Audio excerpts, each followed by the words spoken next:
Welcome back to AP World History Modern Test Prep for Unit 3. My name is Steph Gergis, and let me tell you right off the bat here, Unit 3 is a bit of a doozy. Unit 3 is often referred to as land-based empires, and it takes place in the years 1450 to 1750. In the Unit 4 video, we will talk about maritime empires because they will be happening concurrently, or as we say, at the same time. 1450 marks the beginning of these two units, and that beginning date should kind of ring a bell in your head. 1453 is a must-know AP date. It is the year that the Byzantine capital of Constantinople falls to the Ottomans, which helps us understand why this period may have been marking the end of one era and the beginning of a new one. The other famous date that should ring a bell is 1492, when Columbus sailed the ocean blue. These two dates really help us jumpstart to remember the major historical shifts that will happen in this period of 1450 to 1750. Large land-based empires in Unit 3, and exploration and the Americas joining the Afro-Eurasian Party in Unit 4. Now, the big three themes you need to know about in Unit 3, though, are these. Number 1, state building and expansion. How did these land-based empires start and expand? Number 2, political centralization. How did empires maintain and centralize their political power once they started? And 3, what belief systems helped unify the people? Now, we will also talk about the skill of document analysis at various parts during this video, using the acronym HAPPY. Maybe it just makes you feel happy. And as I said before, this unit is a bit of a doozy with the quantity of empires we'll be looking at, as well as the fact that you might not have a lot of background knowledge on these empires before you started this course. We will be looking at the rise of the European states, the emergence of Russia like we know it today, Ottoman, Safavid, Mughal, the Gunpowder Empires, Ming and Qing China, and Japan. Now, there's a Google Doc below that you should grab and make a copy of, and jot down some of the big ideas that'll help them stick in your brain.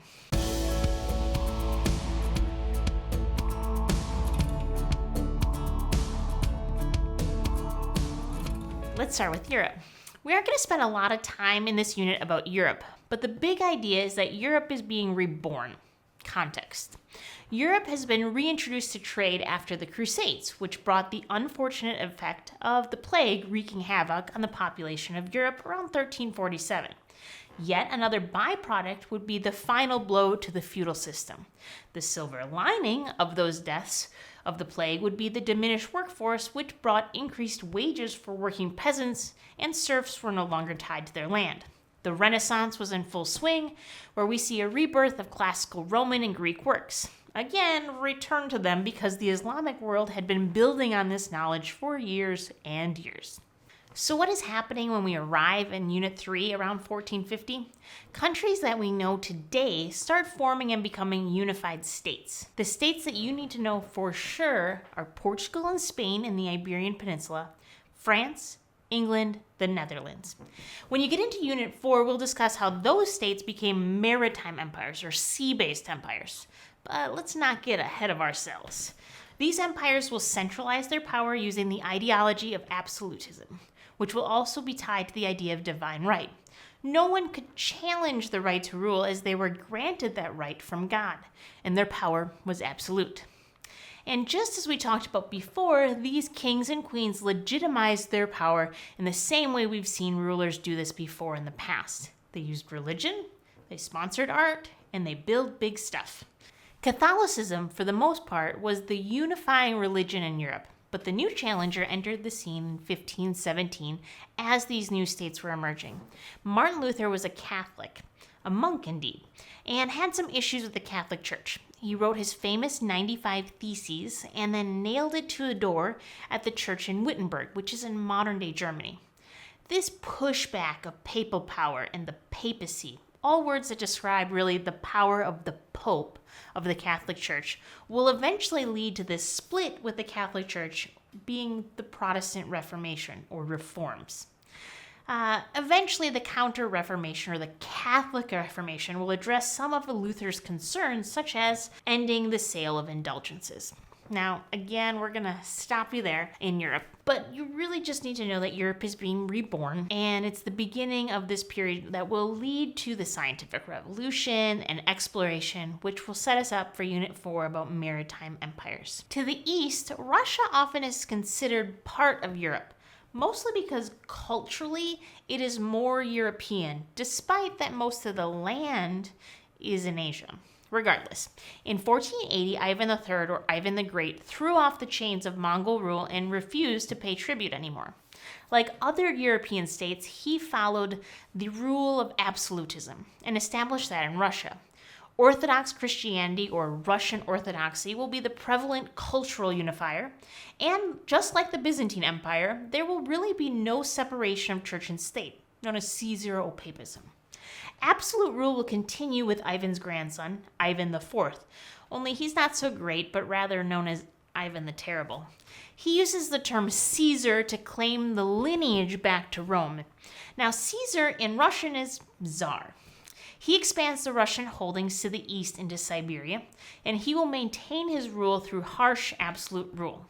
He was known for executing anyone who challenged him, and often in kind of grotesque ways.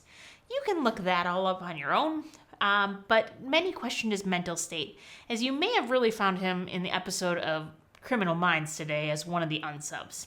He even killed his own line of succession in a fit of rage. Yikes. That was followed by the time of troubles as people were vying for the throne in Russia.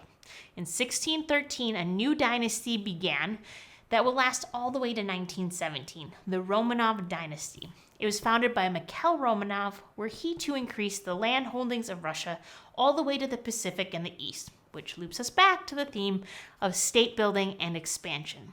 Now, the most famous Romanov would be Peter the Great, and he came to power in 1682. He believed that Russia needed to be just like Europe, so he forcefully modernized and westernized Russia. He wanted a strong naval fleet just like the Europeans had. But the problem is Russia didn't actually have access to the sea at this time. So he took it from Sweden. And then he built the city of St. Petersburg, named after himself, with essentially forced laborers that built the city with their bare hands. The city is actually known as the City of Bones for how many people died building it with their hands. Peter's fascination with Europe made him want Russia to look like Europeans, so he forced men to shave their beards and wear shorter jackets. Nothing like forced fashion. Now, later Catherine the Great will rule and have a little bit more enlightened policies, but we'll still see that she enforced some pretty repressive policies within Russia. So what's happening in the Middle East? Now, the Abbasid Empire began to fragment last time we talked about them. Now, the fatal blow to the Abbasid Empire, as we remember, was the Mongol conquest in 1258. From there, the Mongols ruled the Ilkhanate in the Middle East until 1335, which declined largely because of the effects of the Black Death and the deaths of the Khan. With the decline of the Ilkhanate and the Seljuk Turks, a new group began to unify and form in the region. Osman Bey will not know that his meager beginnings will lead to an empire that will last all the way until World War I, but it will. So how does Osman Bey build this new state? Well, he'll begin to unify the area of Anatolia, or modern-day Turkey. He will engage in military conquest to unify the region with the aid of his Ghazi warriors. They will run into conflict with the Byzantine Empire and will eventually cause their demise. Ottomans centralized their political power over time, with the leader of the empire being called a sultan. It was very much an absolute monarchy, with the sultan having absolute say over political, judicial, and religious realms. In this case, the religion being Islam.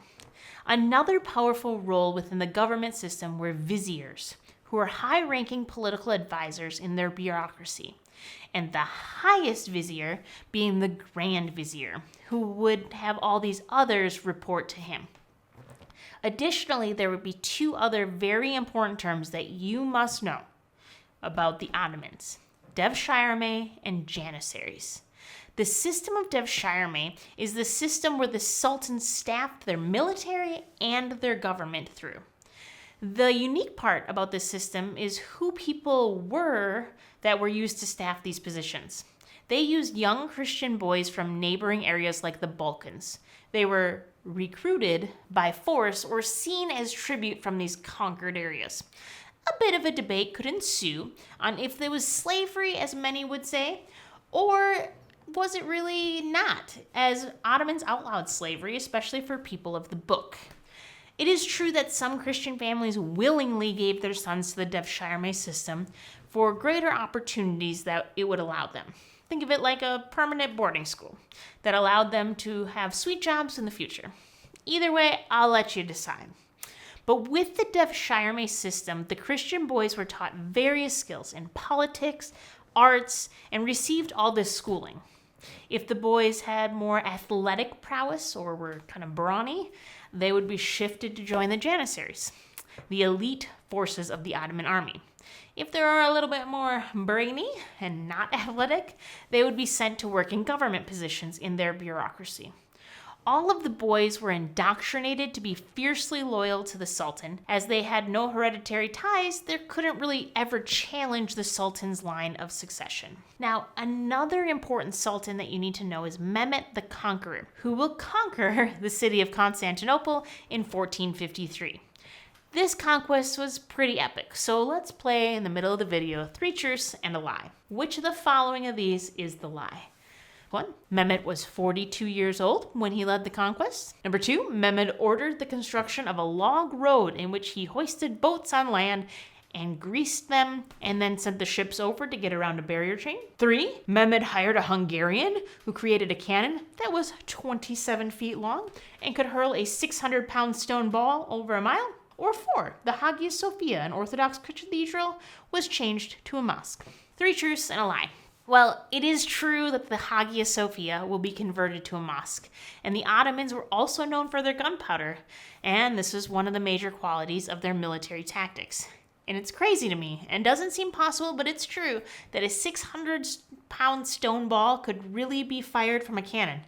But that's the power of gunpowder. It's also true that Mehmed, back then, did take the ships ashore and push them over greased logs to get around a barrier change. The lie is that he was not 42. In fact, he was a young 21 in this conquest. Now, conquest continued after Mehmed with his grandson Selim I, who came to power in 1512. Istanbul became the center of Islamic civilization. Selim did have significant conflicts with the Safavid Empire, which we're going to talk about in just a minute. Suleiman the Magnificent rose to power after Selim. He continued to build up the military and the Devshirme system, which answers the political centralization question once again. How did empires maintain and centralize their political power?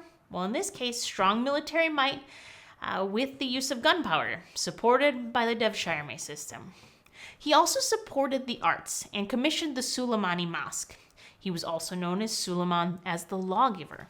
He made major legislative changes related to society and criminal justice as he bridged kind of Sharia or Islamic law with his own power as the Sultan. Now, the chief rivals to the Ottomans was the empire next door, the Safavid Empire. The Safavid Empire was founded by Shah Ismail I, who ruled in 1501 in the area of modern-day Iran. The Safavid Empire had a really big Persian influence. It too was established by military conquest and had a strong centralized state. The primary religion used in the Safavid Empire was Islam, specifically Shia Islam. Now remember, the key differences between Sunni and Shia Islam involved succession disagreements. After the death of Muhammad, Sunnis believed that the future caliph should be chosen by the community of believers based on character. Shia Muslims believe that the caliph should come from the bloodline of Muhammad. Not only were they religious rivals, they also were in conflict over land. Here is a section of a letter written from the Ottoman Sultan Selim to Shah Ismail. I, in this case being Selim, sovereign chief of the Ottomans, master of the heroes of the age, I, the exterminator of idolaters, destroyers of the enemies of the truth faith. All right, stopping right there. Another skill in AP World is sourcing or document analysis. This is done in DBQ writing, but is also a skill that is needed to analyze stimulus-based multiple choice questions. In my classroom, we use the acronym HAPPY for different ways you can analyze a primary source or secondary source. Sometimes you will be asked a multiple choice question that wants to see if you can identify one of these factors. In a DBQ, traditionally you'll need to do source analysis 3 to 4 times in your essay writing. So what does HAPPY stand for, you ask? Well, I'm glad you did. H stands for historical context. Again, how did we get here? What is the specific backstory that helps us understand the source below? Now, in this letter, Shah Ismail from Selim, solid historical context would be stating about how the Ottoman and the Safavid empires were newly arising gunpowder empires after the fall of the Abbasid Empire, in which both conflicted over which sect of Islam was the true faith. I would then go back to the document and tie in specific parts. For example, in this case, I would talk about how Selim says he is, quote, the destroyer of enemies of the true faith. Now, notice this is a pretty short quote. I like to typically limit it to 5 words or less. In this case, it supports the context that there's conflict over sects of Islam. H, historical context. Now, A stands for audience or the intended audience. Who is the source written for? In this case, you could write about how Selim is writing to Shah Ismail, which is his audience. Again, I would tie in the document to explain why that matters to understanding it. I could write that Selim is asserting his dominance and superiority to Shah Ismail by his tone and equating himself to the heroes of the age, or again, the destroyers of the enemies of the true faith. The first P of HAPPY is point of view. What is the perspective or the lens that shapes the author and how they see the world? Well, the author is Selim, and there are many perspectives of Selim. He's male, he's a sultan, he's Sunni, he's in charge of the military, he's the son, he's married. Lots of perspectives that shape how he sees the world. But if you were to analyze how Selim's point of view shapes what he writes in the document, you want to see which of those lenses makes the most sense. Let me read a little bit more of the letter and see if one of these kind of lenses sticks out to you. However, anxious to conform to the spirit of the law of the prophet, we come, before commencing war, to set out before you the words of the Quran, in place of the sword, and to exhort you to embrace the true faith. That is why we address this letter to you. We urge you to look into yourself, to renounce your errors, and to march towards the good with a firm and courageous step. We ask further that you give up possession of the territory violently seized from our state, and to which you have only illegitimate pretensions, that you deliver it back into the hands of our lieutenants and officers. And if you value your safety and repose, this should be done without delay. Now, if I was doing source analysis, I would most likely choose audience or point of view for this source. If I was writing point of view, I typically use sentence frames like this. As a blank, insert the lens or the point of view. The author believes blank.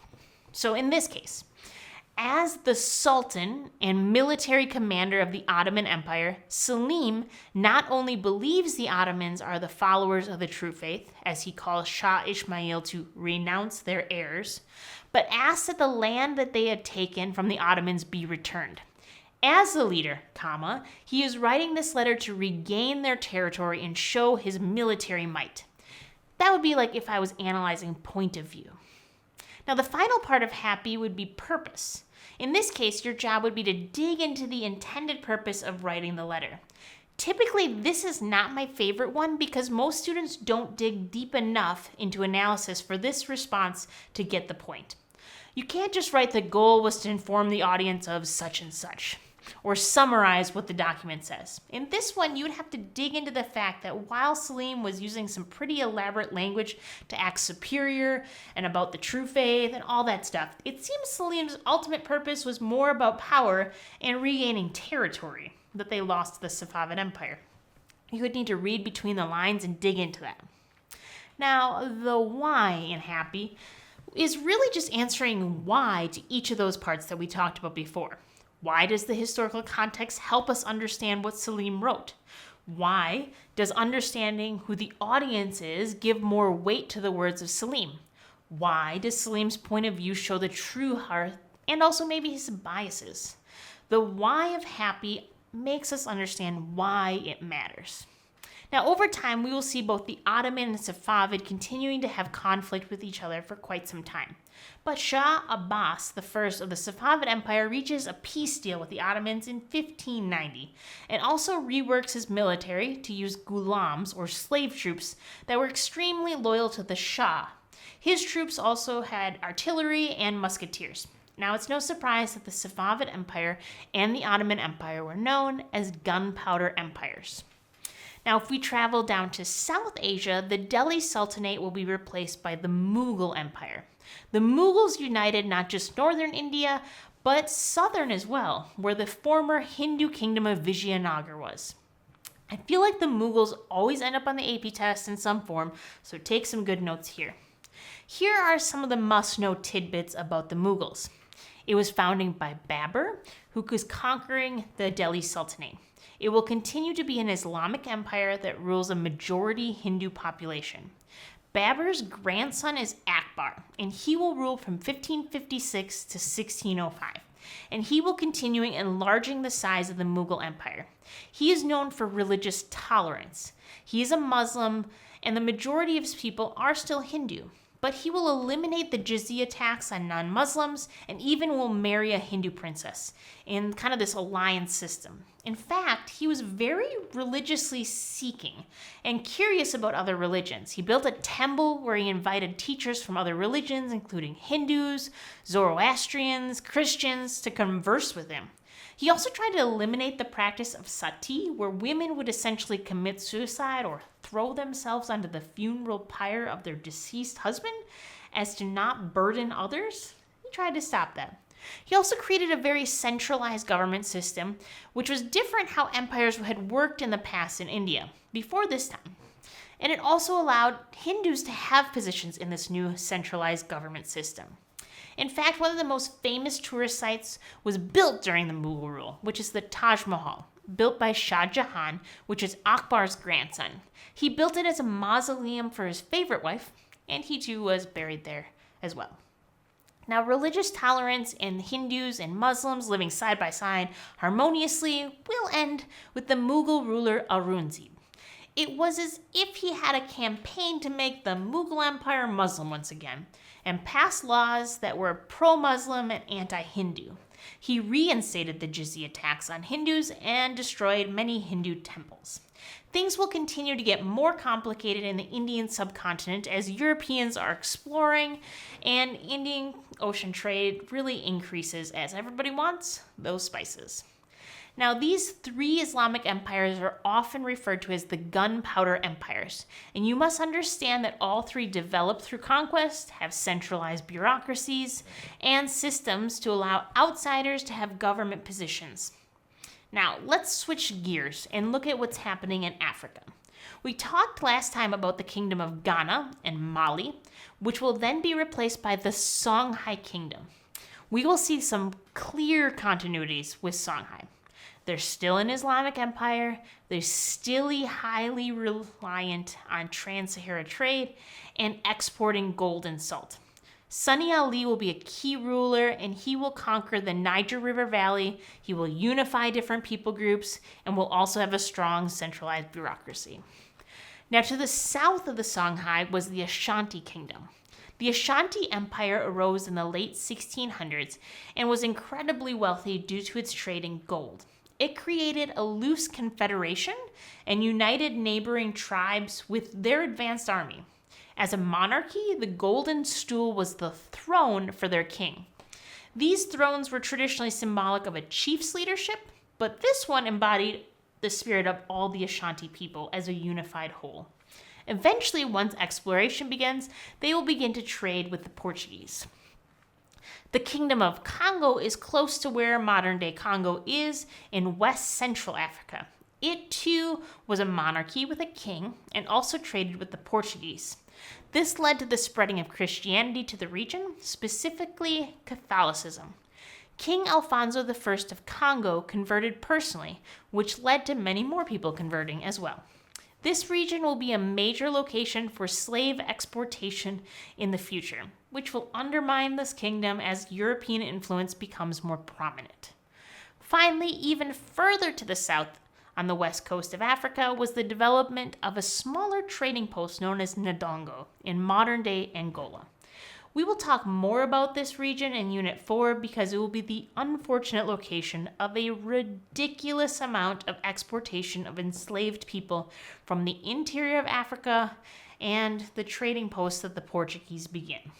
However, check this. There was already a kingdom that existed in the region. Whoa. Crazier yet, the leader of Ndongo in 1624 was female, Anna Nzinga. While this isn't crazy for Africa, it was for pretty much the rest of the world at this time. In fact, one time when negotiating with the Portuguese, she was expected to kneel down before this European man. Oh no, not her. She had one of her servants kneel down on all fours, and she sat on her like she was a chair and negotiated eye to eye with the Portuguese. She's pretty bad. Beep. In fact, she was pretty good at negotiating with the Portuguese and created an alliance with them. However, 2 years later, the Portuguese betrayed the Ndongo people, shocker, and Nzinga fled and established a new state at Matamba, where she was beyond the reach of the Portuguese. She then made Matamba a sanctuary for runaway slaves and African soldiers who were working for the Portuguese before. She later even made an alliance with the Portuguese rival, the Dutch. She ruled and fought for her people for about 40 years. In my head, I'm not gonna lie, I think of Okoye from Black Panther. Now, as I told you, Unit 3 is a doozy, and we have a bunch of other places to drop in yet. So let's look at China. Remember the last time we were looking at China, it was the Yuan Dynasty with the Mongolian Khanate in the region. By 1368, truthfully a little bit before Unit 3, we find the rise of a new dynasty which eliminates Mongol rule in China. This is known as the Ming Dynasty. Now you could easily put the Ming in the same category as the Han, Tang, and Song dynasties, as it has a significant amount of continuities. It had a strong centralized government based on Confucian principles, and the civil service exam was brought back to create a path to government positions based on merit versus family background or wealth. It was also very much a golden age and an era of arts and iconic porcelain.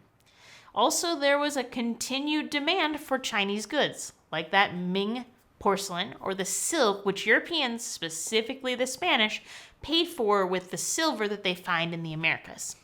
It's the Ming that expanded and made the Great Wall what it is today. Remember how outside invaders had taken over China before with the Mongols? Well, this was a direct response to protecting China from outside invaders.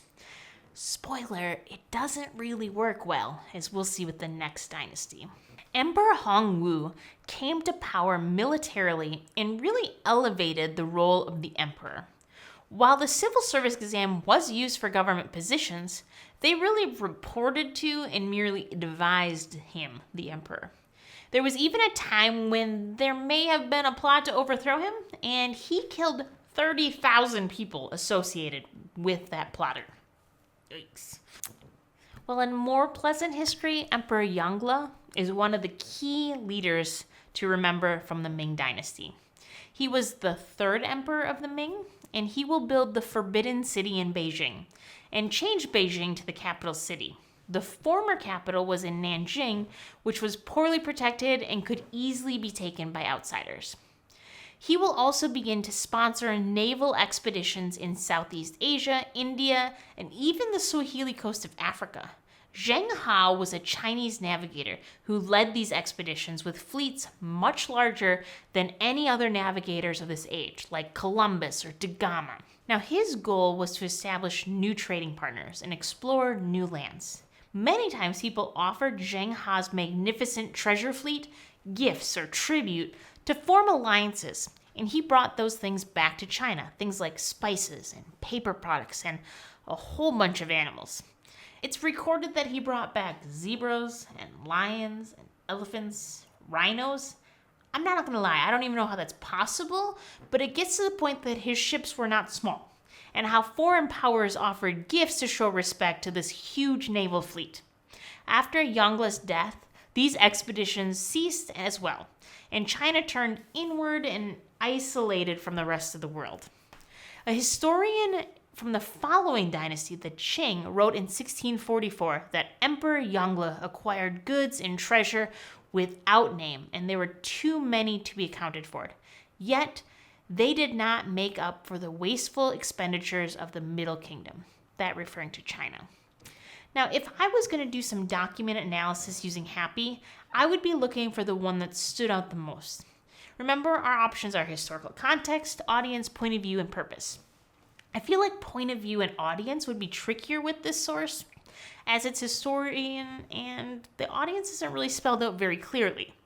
However, the phrase wasteful expenditures stood out to me when I read it, and that makes me think of either historical context or purpose would be easier to analyze. If I chose historical context, I would explain how the previous dynasty of the Ming threw out Mongolian rule and rose to prominence as they sponsored voyages of their own to assert their power in Asia. I would, name drop Zheng He and then explain that after Yangla's death, China became more isolated. It's best to be very explicit in writing document-based analysis in a DBQ, like the historical context of this document is, or the purpose of the Qing historian is to show this, and then explain whatever that is. So for this one, for example, I would write, the purpose of the Qing historian is to show that the previous naval expeditions were useless, as they simply brought back unnecessary goods and cost a significant amount of money, and how ultimately the isolated nature of the Qing dynasty was better. In the late 1500s, the Ming Dynasty began to decline. Economic issues due to inflation with all that silver flooding into China, and the population nearly doubled. People lacked food. Some even turned to eating tree bark. You see, when people get hangry, it always leads to fighting. Peasant revolts erupted in 1644, and the Ming Emperor asked for Qing warriors to the north in Manchuria to assist them. Well, assisted they did, and basically just overthrew the Ming and established their own dynasty, known as the Qing Dynasty. Now, the Qing Dynasty will last from 1644 all the way to 1911 as our final Chinese dynasty. A key difference between the Qing and the Ming would be the fact that the Qing were not ethnically Chinese, they were Manchus. Once again, we had ourselves outsiders ruling China, and they acted as if they were superior to the Chinese. They forbid intermarriage between Chinese and Manchus. They didn't let Chinese people learn their language or even travel to Manchuria. Men were required to adopt the Manchu Q hairstyle, which was basically a long braid in the back and shaved in the front. It was an outsider tradition forced upon the Chinese to show that they were loyal, and if they refused, it could mean execution. Stats show that only 3% of the population was Manchu, so that made it necessary to have ethnic Chinese involved in their government, and the civil service exam was still utilized as they looked for the most talented individuals truly, regardless of their ethnicity, regardless of their wealth. Now, Manchu emperors claimed the mandate of heaven, and they were well versed in Confucian philosophies. Emperor Kangxi and his successor Qianlong were both scholars of Confucianism. They supported the arts, and both extended the expanse of the Qing dynasty. They acquired Taiwan, parts of Mongolia, Central Asia, and even Tibet. Later, Vietnam was once again added as a tribute state to the Qing, along with Nepal and Burma, or what we know today as Myanmar. Unlike Europeans who will be very conquest-oriented, China wasn't as much. They were very isolated in many ways, but willing to be open to trade with the Europeans, but will limit how and what is allowed into the country. Finally, it is important that we mention Japan during this time period of 1450 to 1750. We haven't really discussed Japan much yet in these videos, so a little bit of a context. As we started our course in 1200 until about 1600 in this unit, Japan will be decentralized, and it will be organized in a feudal system, just like the Middle Ages. Only in this case, while the emperor existed, they were really merely a figurehead, and the true leader was a shogun, which was a military leader. Feudal lords and daimyo oversaw plots of land which were protected by samurai and then farmed by peasants. Samurai were highly revered, and they followed a code of Bushido for their actions. The code of Bushido, or the way of the warrior, was highly influenced by the cultural and religious beliefs within Japan, which included Neo-Confucianism, which again is a blend of Confucianism, Buddhism, and Taoism, along with the indigenous religion of Shintoism. Now, 1600 was a turning point in Japanese history. It was then when the Tokugawa shogunate was established with Tokugawa Ieyasu. He was determined to end feudal warfare and check that power of the daimyo, or those local lords. He claimed ownership of all of the land in Japan and instituted a strict social order based on the social roles of the samurai, farmer, artisan, and merchant. Movement between classes was forbidden. The capital was moved to Edo, or modern-day Tokyo, which marks this period of history as the Edo Period. Tokugawa Ieyasu, a later shogun, began to require daimyo to live in the capital city of Edo every other year. This was known as alternate attendance. Daimyo would then live several months each year in Edo. When the daimyo would return to their land, their family, though, would remain in Edo, which feels a little bit like a hostage situation or blackmail, to ensure that the daimyo would stay in line and stay away from the business of feuding with other lords. Something else that Japan did that was similar to China during this time period was that they became more isolated. Not only isolated, but extremely opposed to non-Japanese culture. The national seclusion policy of 1635 prohibited any Europeans traveling to Japan and outlawed Christianity and prohibited Japanese people from traveling abroad. The really only exception to this would be if they wanted to trade with the Dutch or some of their Chinese neighbors. If you ever wanted to know and experience a little bit more about this time period and imprint in your brain very clearly what it was like, I'd recommend watching the 2016 film Silence. Not to be confused with Silence of the Lambs, but Silence. The movie is super intense, just to pre-warn you, but will summarize the actions of hatred towards Christians, specifically Catholic Jesuits, and trying how to kind of put a kibosh on what they were doing in Japan. Well, that was a lot. A doozy, dare I say. Check out the description below for the Quizlet deck and take some time to review all these terms because there's a lot. So much content, various land-based empires, and it really depends on you to commit that to memory. People, empires, government systems, religious beliefs. Put it all in there. Thanks for hanging out until the end. Be sure to check out the rest of the E-Unit videos to prep you for the AP test. Hit the subscribe button below. Stay tuned with all the test prep videos. I believe in you. You are made for this. You can do this. And keep putting in the work. We'll see you next time for Unit 4.